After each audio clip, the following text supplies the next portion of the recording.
مشائخ اعظام اور اہل اللہ کی ایک کثیر تعداد یہاں موجود ہے اور آپ کے سامنے گلدستہ سجا ہوا ہے، آپ زیارت فرما رہے ہیں۔ جیسا کہ ابھی کہا گیا کہ ان پروگراموں سے مقصد ان دینی مدارس کی سالانہ کارکردگی آپ کے سامنے پیش کرنی ہوتی ہے اور دین کی مدارس کی اہمیت کو اجاگر کرنا ہوتا ہے۔ ہمیشہ کی طرح آج بھی اس جامعہ عزیزیہ سے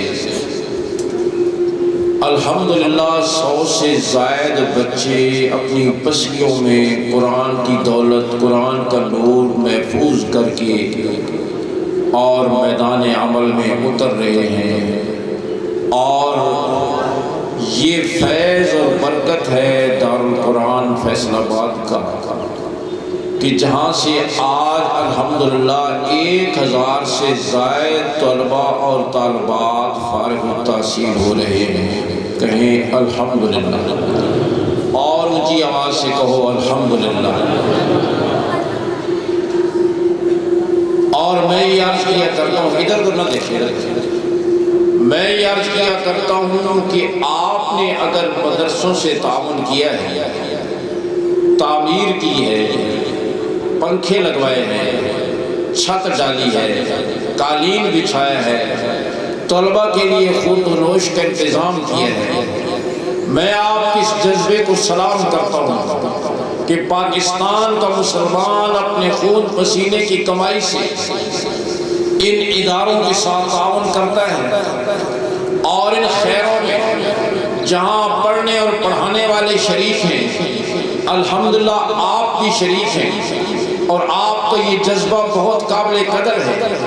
لیکن میں یہ بات عرض کرنا چاہتا ہوں کہ اگر آپ نے تعاون کیا ہے تو مدرسے نے بھی آپ کو مایوس بولو کہ سال کے آخر میں حضرت مولانا عبد الرحمن صاحب کہہ دیں کہ آپ نے تو تعاون کیا ہے لیکن اس سال حافظ قاری تیار نہیں ہو سکے، لوڈ شیڈنگ ہو گئی ہے، اور ہم کوشش کریں گے 2020 تک حافظوں کی لوڈ شیڈنگ پر قابو پانے، کوشش کر رہے ہیں، ہم نے کمیٹی بنا دی ہے، تحقیق کر رہے ہیں اس سال کیوں نہیں ہوئے، آئندہ سال ہم انشاءاللہ آپ کے لیے یہ خوشخبری سنائیں گے، کبھی ایسے نہیں ہوا۔ الحمدللہ بلا ناغہ، بغیر کسی انقطاع کے، بغیر کسی وقفے کے، یہ دینی مدارس ان بوریوں اور چٹائیوں پر بیٹھ کر، یہ علماء روکھی سوکھی کھا کر، مسجد کے کسی تنگ حجرے اور چوک میں گزارا کر کے، اپنے ارمانوں کو سینوں میں دفن کر کے بھی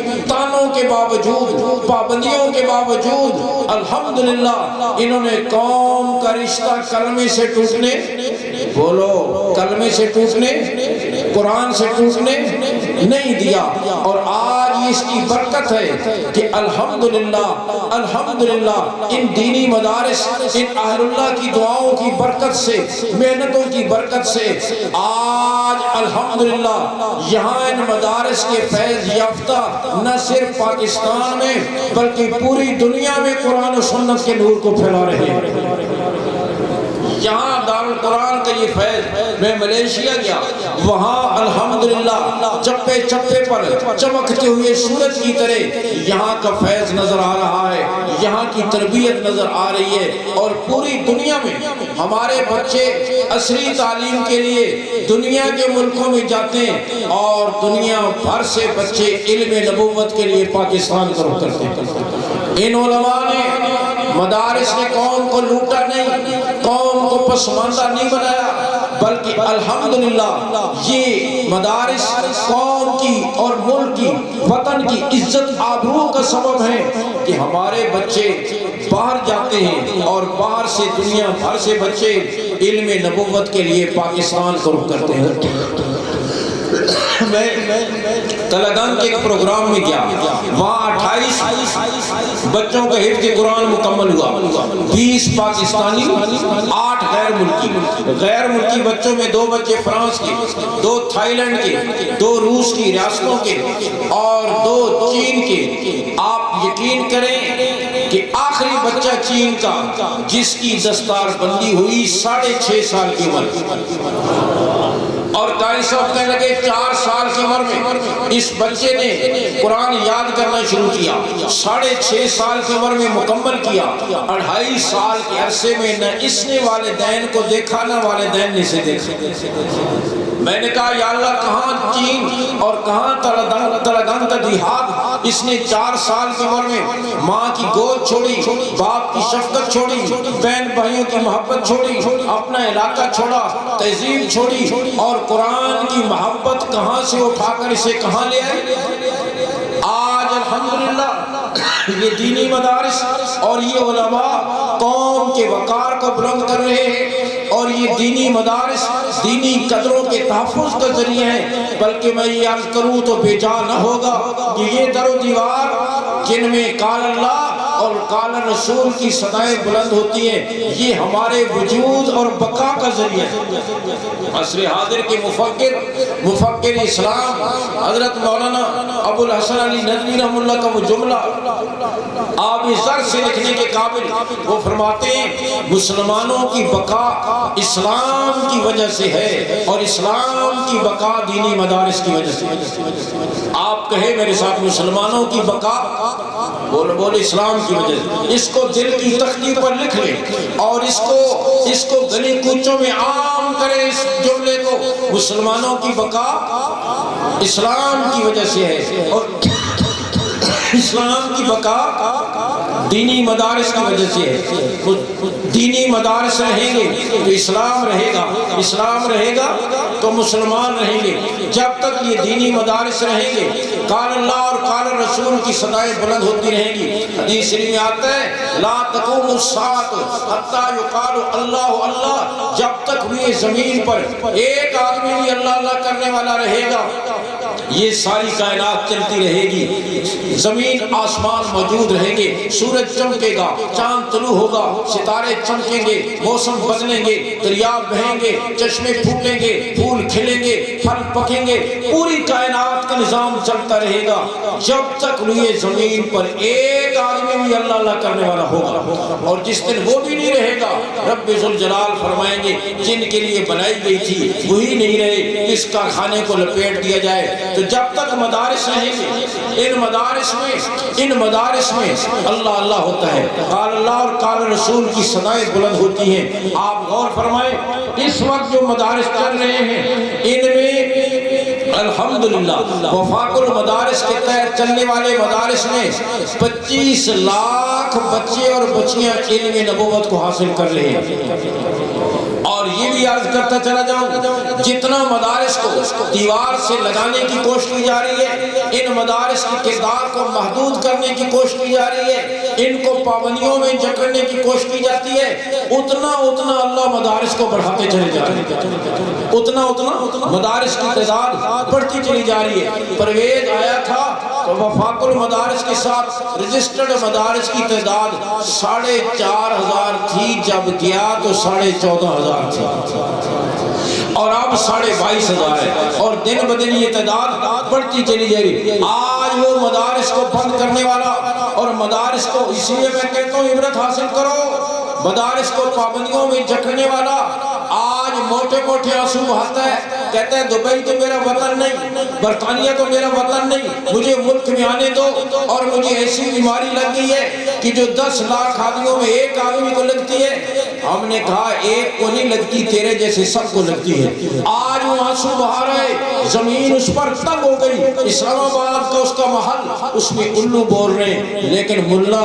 آج بھی آزاد ہے، قیامت تک آزاد رہے گا انشاءاللہ۔ ان مدارس میں قال اللہ اور قال رسول کی صدائیں آج بھی بلند ہو رہی ہیں، اور انشاءاللہ قیامت تک بلند ہوتی رہیں گی۔ تو باوجود اس کے میں نے عرض کیا کہ مدارس پر طعن و تشریح ہوتی ہے، کبھی کہتے ہیں ہم آپ کو قومی دھارے میں لاتے ہیں. میں نے کہا الحمدللہ ہماری زبان بھی قومی ہے, ہمارا لباس بھی قومی ہے. ہم پہلے سے قومی دھارے میں ہیں. جن کی زبان بھی بدل گئی, جن کا لباس بھی بدل گیا, ان کو قومی دھارے میں لاؤ. ایک دفعہ کہنے لگے کسی میٹنگ میں, مولانا آپ مولوی لوگ ایک خول میں بند ہوتے ہو, آپ کا اپنا ایک ماحول ہوتا ہے, خول ہوتا ہے, درسگاہ ہے, مسجد ہے, مدرسہ ہے, درس ہے, بس اس سے باہر آپ نہیں نکلتے. ہم کہتے ہیں آپ کو مین سٹریم میں لائیں, قومی دھارے میں لائیں.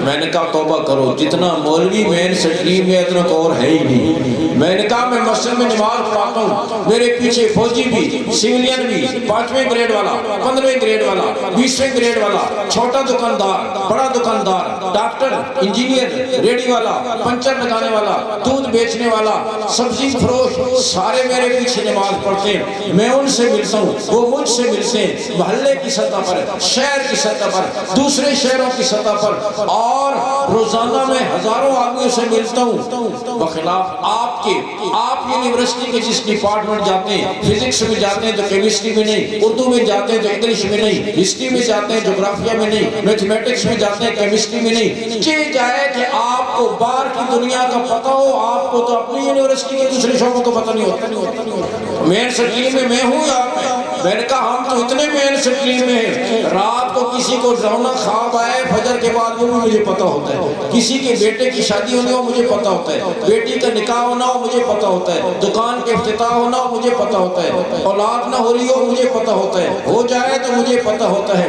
کاروبار نہ چل رہا ہو تو مجھے پتہ ہوتا ہے, حج کی درخواست دی ہو, نام نکلا ہو یا نہ نکلا ہو مجھے پتہ ہوتا. دنیا کا کوئی معاملہ ایسا نہیں ہے جو ہمیں پتہ نہ ہو. تم کیسے کہتے ہو کہ ہم مین سٹریم میں نہیں ہیں؟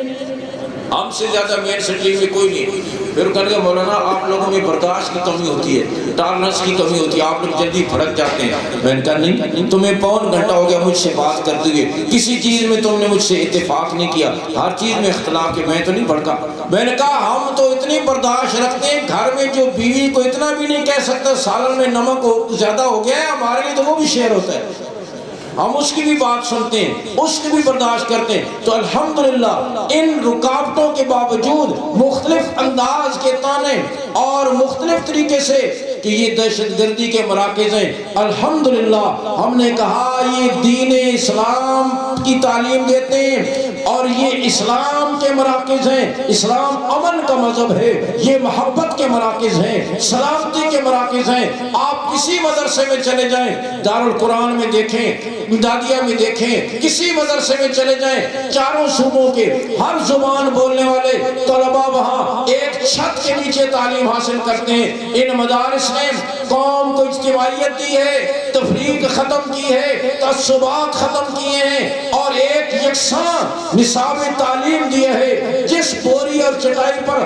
کروڑ پتی کا بچہ پڑھتا ہے اسی پر غریب کا بچہ بھی پڑھتا ہے. اور یہاں الحمدللہ آپ اسلام آباد کی یونیورسٹی میں جا کر دیکھیں, آپ کراچی یونیورسٹی جا کر دیکھیں, اور وہاں پولیس کے مورچے قائم ہیں. امتحان کے موقع پر سپریڈنٹ کو باتھ روم میں بند کر دیا جاتا ہے, طلبہ تنظیموں کی آپس میں لڑائیاں ہوتی ہیں, قتل و غارت ہوتے ہیں. لیکن میں چیلنج کر کے کہتا ہوں ہمارے 2000 امتحانی مراکز کو آپ آ کر دیکھیں, کوئی بوٹی مافیا کا تصور نہیں, کوئی امتحانی عملے کو یرغمال نہیں بنایا جاتا, کہیں دارالاقامہ اور ہاسٹل خالی نہیں کرانا پڑتے امتحان میں, کہیں بوٹی مافیا کا تصور نہیں. آپ آ کر دیکھیں, آپ کو اندازہ ہوگا کہ یہاں انسان نہیں فرشتے امتحان دے رہے ہیں.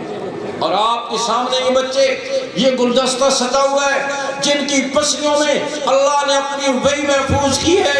ایک لمحہ کے لیے آپ ان کے روشن چہروں کو دیکھیں کہ یہ امن اور محبت کے سفیر ہیں یا دہشت گرد ہیں.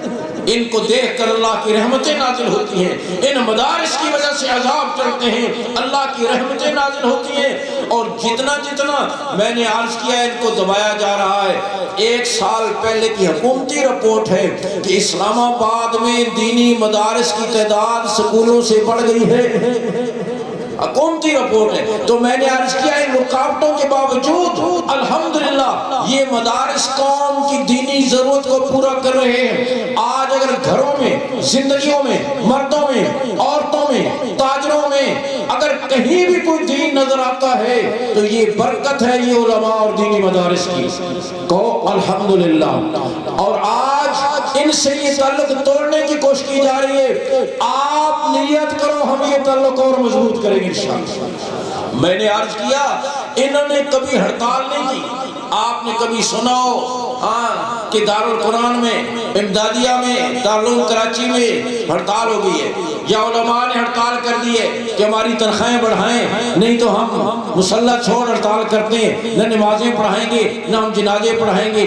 میں نے عرض کیا ینگ ڈاکٹروں نے ہڑتال کی، کرتے ہیں، ٹیچر کرتے ہیں، تاجر یونین کرتی ہیں، کلرک کرتے ہیں، نرسیں کرتی ہیں، آئل ٹینکر والے کرتے ہیں. کبھی ان علماء نے ہڑتال نہیں. روکھی سوکھی کھا کر انہوں نے الحمدللہ مسجد کے میناروں سے کبھی اذان کہنا نہیں چھوڑی، درسگاہ کو کبھی تالا نہیں لگایا. قوم کی دینی ضرورت کو آج بھی پورا کر رہے ہیں اور انشاءاللہ قیامت تک کرتے رہیں گے انشاءاللہ. اور میں پہلے عرض کر چکا ہوں کہ ہم نے اپنے شعبے میں کبھی کسی کو محتاج نہیں بنایا. آج سے 40-50 سال پہلے رمضان کی آمد پر مسجدوں والے چراغ لے کر ڈھونڈتے تھے، کوئی قرآن سنانے والا ملتا نہیں تھا. آج ان مدارس کی برکت ہے، قرآن سنانے والے چراغ لے